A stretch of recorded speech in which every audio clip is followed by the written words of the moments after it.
So today we're going to be talking about reviewing slash just discussing the book and the Hulu original show, Looking for Alaska. So Looking for Alaska was written by John Green back in 2005. John Green made such classics as Paper Towns, An Abundance of Catherines, and of course, I think this one's his most well-known probably, The Fault in Our Stars. So I have a little bit of notes here, just of some key points I want to talk about, because if I don't have at least some kind of, guide, I'm going to be all over the place, and this video is going to be longer than 12 minutes, and we all know nobody watches anything longer than 5 minutes. Trust me. I know. I see you. I see you. Before going into the review, I did read the book. I am one of those people that, I read the book first, and then I, saw the show, and I loved it, honestly. I really, really loved it a lot.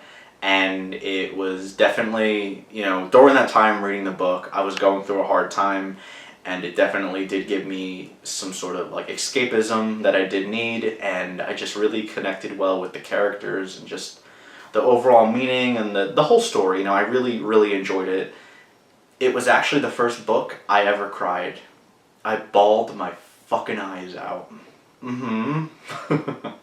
So obviously going into this show, I had extremely high expectations because I love the book so much. I'm sorry. I'm so unprofessional. I just turned it off. It was just my mom, you guys. Let's get into it. Obviously, there's going to be spoilers. If you have not seen Looking for Alaska, I highly recommend go watch it and then come back. And and I also suggest you read the book too. Do both, guys. What else are we doing during quarantine? What else are you doing? Read the book, watch the show, come back, and let's discuss. Let's talk about it. I'm definitely glad that it was a show, rather than a movie. I think that obviously with a show you have, longer time with the characters, you have a lot more time for character development. You can be more faithful to the book, you can, have more scenes from the book, translated onto the show. I'm honestly happy that they made it TVMA, and I think that there are actually pretty heavy stuff, I would say, in the book, and pretty, adult themes going on. So I'm glad that they raise the rating so they can explore that and, accurately portray that. I love the acting by everybody. I thought everybody was great. They felt like teenagers. They looked like teenagers. It wasn't like 35-year-olds playing 16-year-olds. They looked teenager. They talked like, how teenagers would talk and banter with each other. And two standouts for me was obviously Alaska. I thought she was perfect. When I actually read the book, I had the show cover, poster as the cover of the book. So when I was reading the book, I was picturing her as Alaska. And I thought she did a great job.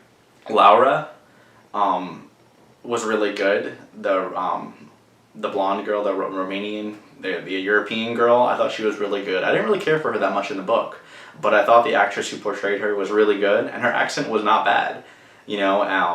She's actually not even, that's not her real accent. It's fake, but I thought it wasn't annoying, and I thought it was good. It wasn't overplayed or anything like that. I thought it was just the right amount. It seemed believable. The music of the show, the overall tone of the show was really good. It consistently stayed the same. There were some lighthearted moments, there were some funny prank moments, and, the ending with the prank for Alaska with the stripper and everything like that. There definitely were funny moments, but overall I would say the show is pretty serious, and, it's not like a huge shift in, it's fairly stagnant, right? Is that what it is? Is that the right word? Is that the right word? Is that the right word? Is that the right word? Is that the right... I don't know what the fuck that was about. I guess there was some sort of glitch in the Matrix, or just 2020 is trying to intervene. But the way that they handled Alaska's death, Spoiler alert. Yeah, the way they dealt with her death was not only really realistic with, everyone grieving and just, in shock and feeling guilty and, you know, even one character blaming, Miles and Chip, like, why didn't you stop her? And this is all your fault, and being very angry. And, there was even one of Alaska's classmates, this random girl that said that, I felt her presence and there were lights flickering and when people die and then automatically everybody I guess was their best friend and people are trying to look for sympathy, and it just, even after she died, it wasn't like she died the next scene they were upset, they were continuously upset, and even until the last episode, the next episode, there's this really powerful scene of Chip and Chip the Colonel and Miles at her grave, hugging and crying, and it was just, I loved seeing that. It was so real and so powerful. I would say the only criticism I have with the whole show, the series, is that I do think some of the dialogue a little preachy, a little pretentious, very artsy, some stuff is a little out there.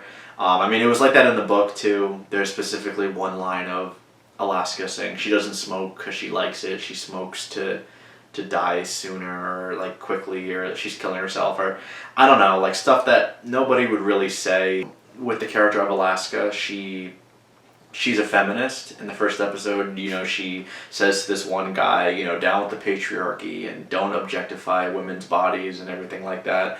And I could see how that could probably piss people off, or someone's gonna be like, oh, of course, in this show they're gonna have a woke, the strong girl talking back, and of course they would do that, and they're just pandering, and they're virtue signaling, and of course everything has to be political. But this book was made in 2005, 15 years ago is when this character was made, so she was like that in the book, so it's her character, and I could see how people would get annoyed by that or think that it's trying to be 2020, today's times, but her character was always like that. So I hope there is no season 2. As much as I do like it, I hope they just leave it the way it is and it's done and it's finalized and that's it. If they did, please don't make it 13 Reasons Why, as Alaska is a ghost or something, or Miles sees her. We aim high here. We have high expectations. We don't try to copy shit. Leave it alone. Don't touch it. It's great. The book is great. The show is great. I recommend it to you all. Thank you guys so much for watching. Make sure to subscribe and like this video for more. And, yep, that's it.